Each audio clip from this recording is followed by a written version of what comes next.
വളരെ പ്രധാനപ്പെട്ട ഒരു വാർത്തയിലേക്കാണ് ആദ്യം പോകുന്നത്. മാസപ്പടി കേസിൽ വീണയുടെ മൊഴിയിൽ പിണറായിക്ക് കുരുക്ക്. CMRലുമായുള്ള സാമ്പത്തിക ഇടപാടിൽ തനിക്ക് പങ്കില്ലെന്നാണ് വീണയുടെ മൊഴി. ഇതോടെ സാമ്പത്തിക ഇടപാടുകൾ നിയന്ത്രിച്ചത് മറ്റാരോ ആണെന്ന സംശയം ഉയരുകയാണ്. ഇക്കാര്യത്തിൽ വ്യക്തത വരുത്താൻ വീണയെ ഈ മാസം 29-ന് വീണ്ടും ചോദ്യം ചെയ്യാൻ ED ഒരുങ്ങുകയാണ്.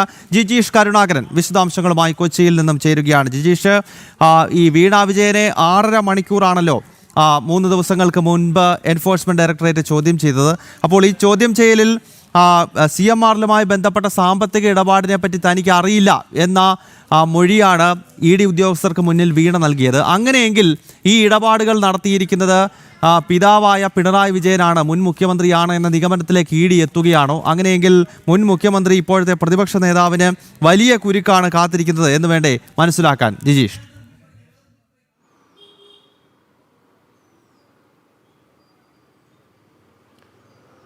ഗൗതം, ഇവിടെ നിലവിലെ പ്രതിപക്ഷ നേതാവ് മുൻ മുഖ്യമന്ത്രി പിണറായി വിജയൻ ഏറ്റവും വലിയ കുരുക്കാകുന്നത് സ്വന്തം മകളുടെ വീണയുടെ മൊഴി തന്നെയാണ്. കാരണം വീണ പറഞ്ഞിരിക്കുന്ന ഒരു കാര്യം എന്ന് പറയുന്നത് എക്സാലോജിക് CMRൽ സാമ്പത്തിക ഇടപാടുകളിൽ തൻ്റെ അക്കൗണ്ട് വഴി നടന്നിട്ടുള്ള സാമ്പത്തിക ഇടപാടുകളെ കുറിച്ചൊന്നും കൂടുതലായി തനിക്കൊന്നും അറിവില്ല, പലതും തൻ്റെ മനസ്സറിവില്ലാതെ എന്ന ഒരു കുറ്റസമ്മതം എന്ന രീതിയിലേക്ക് നീങ്ങുന്ന ചില കാര്യങ്ങളാണ് അന്വേഷണ സംഘത്തോട് എൻഫോഴ്സ്മെന്റ് ഡയറക്ടറേറ്റ് കഴിഞ്ഞ ദിവസം വളരെ വിശദമായി ഏതാണ്ട് 9 മണിക്കൂറിലധികം നീണ്ട ചോദ്യം ചെയ്യൽ നടത്തിയപ്പോൾ വീണ നൽകിയിരിക്കുന്ന മൊഴി എന്ന് പറയുന്നത്. അവിടെയാണ് ഗൗതം സൂചിപ്പിച്ചതുപോലെ തന്നെ അങ്ങനെയെങ്കിൽ മറ്റാരാണ്, ആർക്ക് വേണ്ടിയാണ് ആ പണമിടപാടുകൾ നടത്തിയത്? സ്വാഭാവികമായും വീണ അറിയാതെ വീണയുടെ അക്കൗണ്ട് വഴി ഒരു സാമ്പത്തിക ഇടപാട് മറ്റൊരാൾക്ക് നടത്തുക സാധ്യമല്ല. എന്നാൽ വീണ മറ്റൊരാൾക്ക് വേണ്ടി അത്തരം കാര്യങ്ങൾ അറിഞ്ഞുകൊണ്ട് ചെയ്തു.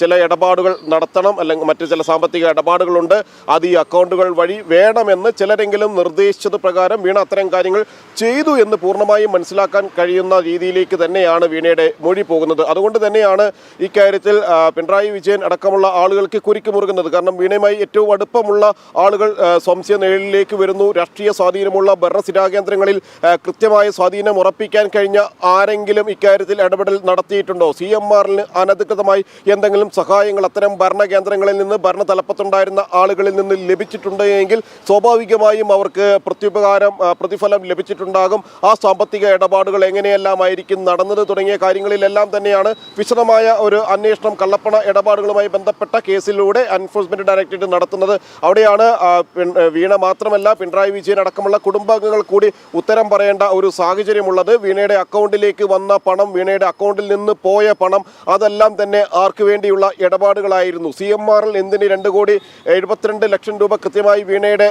അക്കൗണ്ടിലേക്ക് നിശ്ചയിച്ചുകൊണ്ട് ഇട്ടുകൊണ്ടിരുന്നു. തുടർച്ചയായി തന്നെ ആ തുക വീണയ്ക്കും വീണയുടെ എക്സാലോജിക് എന്ന കടലാസ് കമ്പനിക്കും വേണ്ടി നിരന്തരമായി നൽകി. അങ്ങനെ ഒരു പേരിനുള്ള കമ്പനി, കൃത്യമായ ഒരു ഓഫീസ് പോലും ഇല്ലാത്ത കമ്പനി എന്ത് സേവനമാണ് നൽകിയത് എന്നതിന് മറുപടി നൽകാത്തിടത്തോളം വീണ ഇത്തരം കാര്യങ്ങളിൽ കൂടുതൽ വ്യക്തത വരുത്തണം. അങ്ങനെയാണ് അന്വേഷണ സംഘം ഒരിക്കൽ കൂടി ചോദ്യം ചെയ്യേണ്ടതുണ്ട്.